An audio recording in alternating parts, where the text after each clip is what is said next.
to another exciting episode of Crosstalk. In this episode, I am honored to be joined by a young, forward thinking mental health specialist.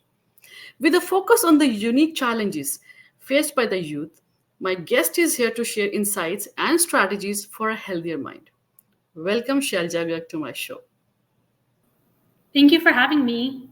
How are you doing today? I'm doing great. How are you? I'm doing fantastic and I'm very happy to have you here. Thank you so much for agreeing to join. Let's begin our show. My first question is, how prevalent is workspace stress and mental health issues among employees in corporate settings?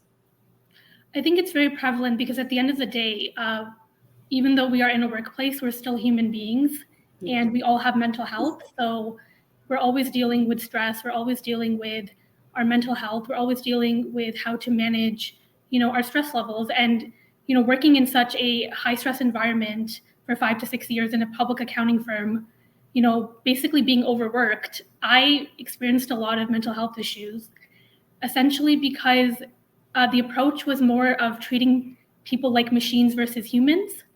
So it's really important to remember that just because we enter the workplace doesn't mean the human in us goes away. So this was one of the reason you quit your job. Absolutely. You were working very well and you were doing pretty good in your firm as a CPA. Can you share a Yeah, little bit more? yeah. So I actually did 2 co-op terms in 2014 and 2015. I was given a full-time offer starting 2016. And I would say, when I got promoted to a senior accountant in 2018, a lot of the workload of a manager kind of fell on my shoulders. And I was a brand new senior accountant and, not trained for that role. And they expect you to kind of do the job before you get promoted to that role. Even though I had just become a senior accountant, they said, okay, let's do a manager job now. It affected my mental health. And, I was experiencing severe burnout as well as emotional breakdowns. And really just the job was affecting my quality of life and my willingness to live. Wow, that's a big thing. Yeah. So, I mean, how do you, are there any specific strategies or interventions that can effectively address and mitigate stress in the corporate setting? So I actually took a lot of steps because I am a type of person who takes initiative to, advocate for myself. So I started saying no to projects. I started to set boundaries around what I had time and energy for to really take on. And I also requested a flexible hours plan. And I said, I don't want to work Saturdays during tax season. I don't want to work all these hours and all that. But even that didn't work because at the end of the day, it came down to the way the corporate culture treats mental health. And by treat, I mean they don't actually recognize that it even exists. So, is it something common in North America or it's globally? I think it's global, and I think there's a lot of stigma.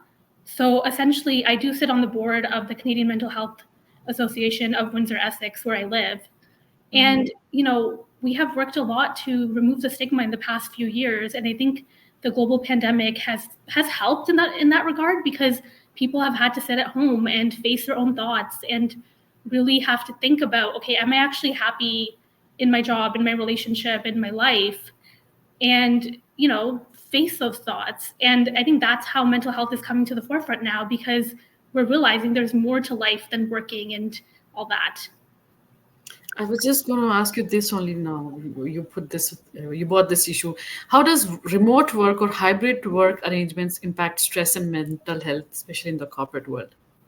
I think for me personally, working remotely has made managing my mental health better in a way because it's created that kind of separation between work and life itself, right? So being able to stay at home and flexibly choose when to work and where to work, it provides a lot of freedom and empowerment as an employee, right?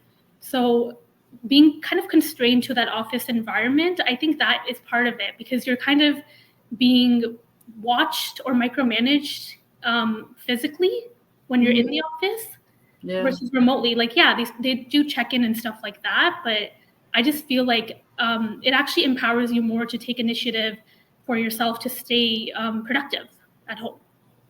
So how can individuals proactively take care of their mental health in such a demanding corporate environment?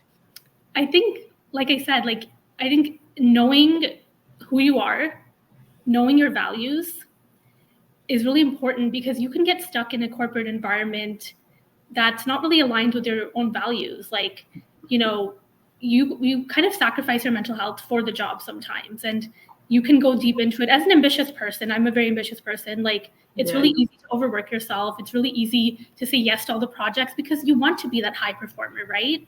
But it's really about learning to say no and not being that people pleaser at the end of the day because you don't have a lot to prove. And I think I personally struggled with self-worth at the root of all of these mental health issues because we are all trying to prove that we're good enough, or we're using our work as like a status of achievement and success essentially, right? So it's really about being okay with saying no sometimes and not sacrificing your mental health as a result. And I'm not saying say no like directly, but say, hey, like I'll take on this project later. Or even recognizing like, maybe I'll go for a walk during my lunch break. Maybe I'll just close my eyes for a few seconds. Like just little things like that would really help, right? Like the like I work in an accounting environment, so the screen time is huge. We're literally staring at a screen for 8 hours a day, and that's not good for your eyes or sitting at a desk and your back and stuff like that. So even when I was working remotely, like I would go out and get fresh air. That's a huge thing too. And one technique I found is like even in the middle of the day, if you go and just like splash some water on your face while you're working, it just rejuvenates you. saying no is a very hard thing. It is It's not easy, no. and especially in the current scenario where there's already shortage of jobs and people are having very very hard time. What other thing? Like, I know it's not easy. I mean, there's I would always there's say, always the sword on your neck. You yeah, can take I out. would say, um, yeah, because it's a balance between being a team player and also taking care of yourself at the end of the day, right? Like if you say no, someone's gonna get upset. Yeah. And I've experienced that for sure. I've gotten negative feedback that you're not a team player because you said no. But at the end of the day, like I do know the value that I bring to the table, and I know that work can be done on your own terms, right? So it's really a matter of balancing like what you're willing to say yes and no to at the end of the day, but also like recognizing that the way that you operate in the work environment, that's on you, right? Like Yes. if you're taking so much stress about a job, then why blame the employer? Right? Like it's up to you to basically set those internal boundaries with yourself and say, do I actually care so much about this job? Like, why am I making it my whole existence? Why am I making it about my worth? I think that's what a lot of people do. And they take it too seriously, I feel. And I was one of those people. So I think now, like, I have a different job. I'm still in an accounting environment, but I just don't take it as seriously or make it define who I am. So you're in a more relaxed atmosphere now. Yeah. Yeah. Um, what resources or support systems can company provide to help employees manage stress and prioritize mental well-being? I think just even having a conversation about mental health and recognizing how important it is just the first step at the end of the day. Like, I'm not saying that they have to, give people days off or anything like that, but even giving employees the freedom to, choose when to work and where to work, that's huge, right? Like, that will help employees kind of gain that ownership and take initiative over their own schedules and kind of plan better on how to take care of their mental health while also doing work that they enjoy. Most important. I was just going to ask you this only. What are the common signs and symptoms of a stress that individuals, is there anything like, the other person can figure out, or like, how would you know that you are stressed out? Or I would say there's a lot of. I would say there's signs and symptoms for sure. Like I would say I kind of saw myself veering towards the negative mindset in that environment when I was starting to get stressed out. Like because I joined the firm, in 2016, and by I would say 2018, 2019, I had developed a very negative mindset about everything. Like I was that employee who was just like, I'm not happy even being here, right? Like, and you can kind of see that on someone's face. You can kind of see that in how they talk in that environment. And I was definitely that person. Like I could see myself go from positive to negative in just a course of a few years because of the stress, the overworking, the burnout that I was experiencing. And I was just not, I didn't feel like myself anymore, right? And I think it's really important to kind of see that people are stressed out, and for even managers and employers to recognize those signs and symptoms and kind of intervene sometimes. And I think having like a coach in that environment or having that ongoing feedback is really important because and getting it regularly is really important for other people to assess like how they view you in that environment, because they're used to working with you, right? And they will kind of notice, oh, okay, this person, something feels off.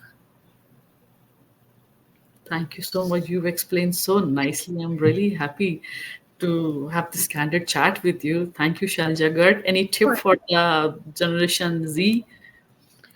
I would say for Generation Z, I guess spend less time on the phone and really kind of take the time to learn and absorb all the information, when you're in a work setting, and don't kind of do that whole multitasking thing where you're on your phone and then you're also working and then you're also watching like a sports game or something. Like I feel like that's very common these days. Spend less time on social media or reels. Totally, yeah, like kind of, when you're at work, like don't focus on social media, like focus on the work and learn as much as you can, because that's your time to kind of absorb everything like a sponge. And I feel like a lot of Gen Z kind of, feel like, okay, I learned what I could, now let's move on to the next job, or because there's a lot of turnover in Gen Z these days. And Yes. I feel like, I'm from the millennial generation, and, my parents before that are much older. So